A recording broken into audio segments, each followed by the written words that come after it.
Joe Tsai, he's the owner of the Nets, and he's now chairman of Alibaba. What does this have to do with crypto? Well, Joe Tsai likes crypto. That's according to a tweet with that exact phrasing. He just said, I like crypto.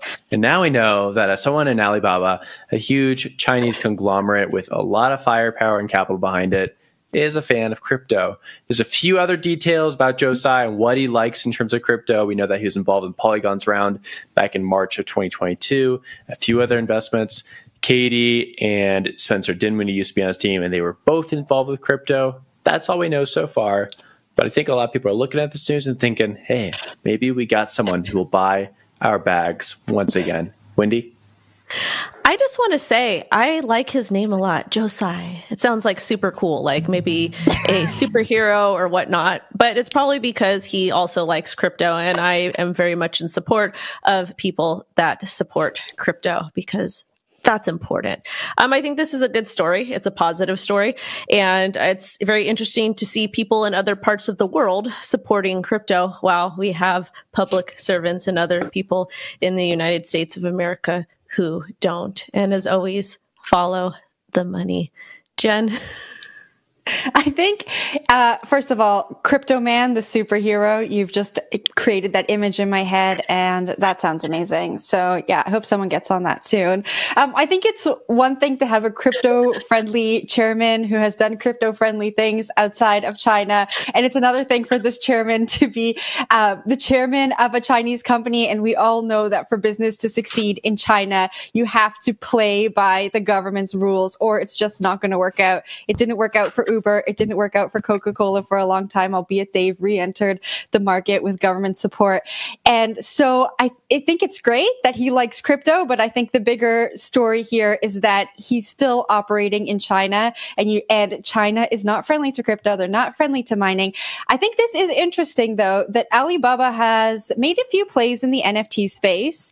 Beijing seems to be warming up to NFTs in the metaverse. There was this Web3 white paper that was published. I don't know when it was published. I think it was like a few months ago. Recently, we'll say recently.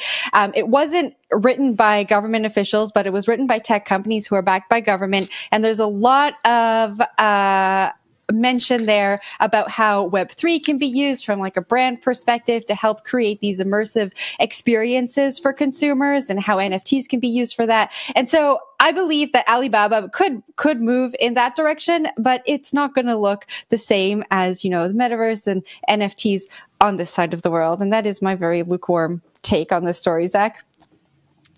I'm calling BS on this one. The evidentiary record on this one is weak. Will, you're like, yes, he tweeted, I like crypto one time, and then some dudes on the Nets also like crypto. All right, the Polygon investment, I get it. Alibaba, it's played in Web3 a little bit during the last cycle.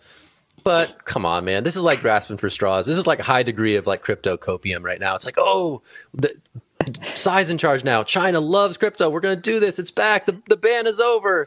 Yes, they're going to deliver us to the promised land. I don't see this one. I'm not buying this one. Maybe, Zach. I don't know. Maybe something. I'm batting this one down. There's a Web2 white paper. Jen is the most bullish of bulls. The market could go on 50% a day, and she'd be like, it's bullish. I got to bring the positive energy. I can count on you, Will, to always take the Debbie Downer neutral, side, correct opinion, and Zach to kind of balance us all out. And Wendy's got the tinfoil tiara. We gotta lean into a thing going our on. strengths. Bring the entertainment value. So I think that China absolutely hates crypto. They hate Web3. They hate all of that aspect, especially DeFi, because it's not something that they're able to control. So I feel that their approach is to push some of it through, but have it to where they still have complete control. And they're also playing 4D chess with the US. The US is so far behind when it comes to tech. It's almost laughable at this point. But again, there's some specific regions, Hong Kong and other areas, that seem to be a little bit more pro crypto. And I think that, Mr. Tsai, Joe Tsai, I feel like he probably has to be very careful as to what he says or how much of what he says, especially publicly, because of where he is located in his company and all of those aspects.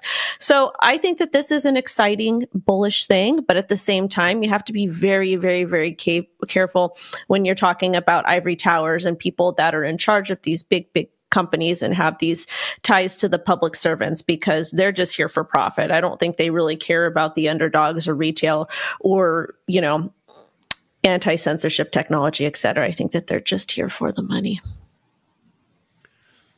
Hot take. We love to have them. Thank you, Crypto Wendy O.